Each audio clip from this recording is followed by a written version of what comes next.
Yep, that's me. I want to offer the public servants of Spring Valley, and that's everybody, the elected public servants and the appointed public servants, first my heartfelt apology. I have for the last several years been doing a lot of public service, or public servant accountability, going back to 2020, starting with our state's reaction to COVID. Okay? And in that time, the one thing that I've been preaching to people the most is think local and act local. We make our changes and we have an effect on society by responding to what's happening to us, by addressing our most local public servants, be they mayors, council members, county commissioners, appointed employees, whoever it may be. So I apologize, I haven't been down here doing that. I haven't been down here observing, I haven't been down here taking part. Now that being said, I also have some praise. This is for Deb, which is going to be ironic considering what just happened.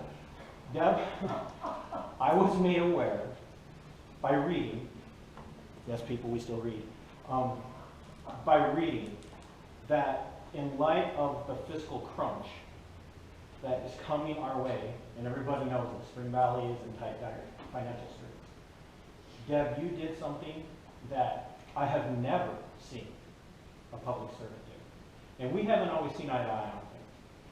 But I commend you for taking a step back and a step down, taking a pay cut while still managing to do everything that you've been doing for the last number of years. I mean, it's been 20 or so. So I commend you for that. That is huge. Yes. And at the same time, I look around and I see that there are other people and employ public servants and people of Spring Valley who have gotten pay raises on the backs of the taxpayers, while the city administrator steps down and takes a pay cut. One of those had their pay raise initiated in motion by a family member.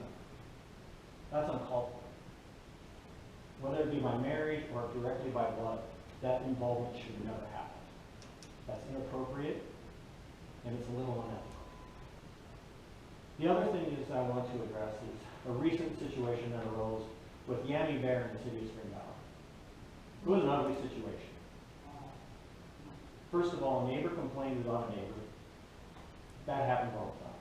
But when they complain to the city's response to that, whether it be the deputy clerk or the mayor or whoever, their response should be, you guys need to work this out. It shouldn't be a city clerk, a deputy city clerk, writing a letter on city letterhead without running it by anybody that we can tell, because if it was run by somebody, it would have read a lot different.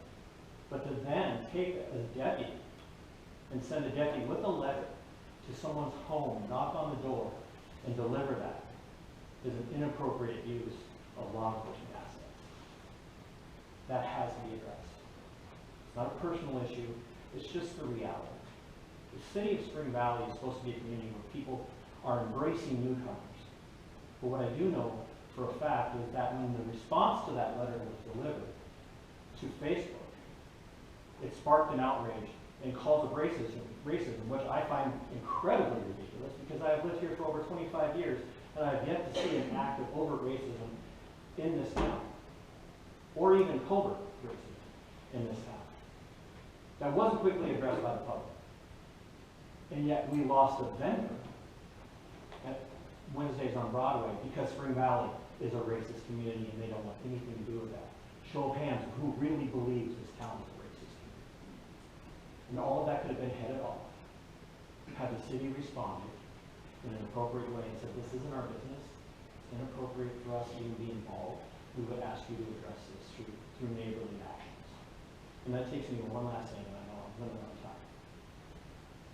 Recently, another neighborly dispute has resulted in a new ordinance in Spring Valley, a sound ordinance, a noise ordinance. We shouldn't be in the business as a community, as citizens and as public servants, of legislating these balances between neighbors, no matter what the problems might be. Law enforcement already has their role. Giving them another ordinance that's going to be nearly impossible to enforce, nearly impossible to execute without an objective standard, puts law enforcement in an incredibly difficult position. And everybody knows I'm very critical of law enforcement in modern United States, if you've ever heard me speak.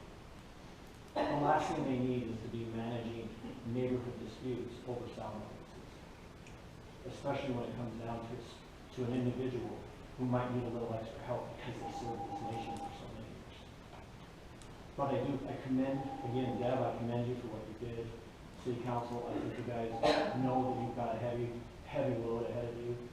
And I would ask that you guys would start to look at how we can manage things better and not let things like that blow up into that. I thank you for your time.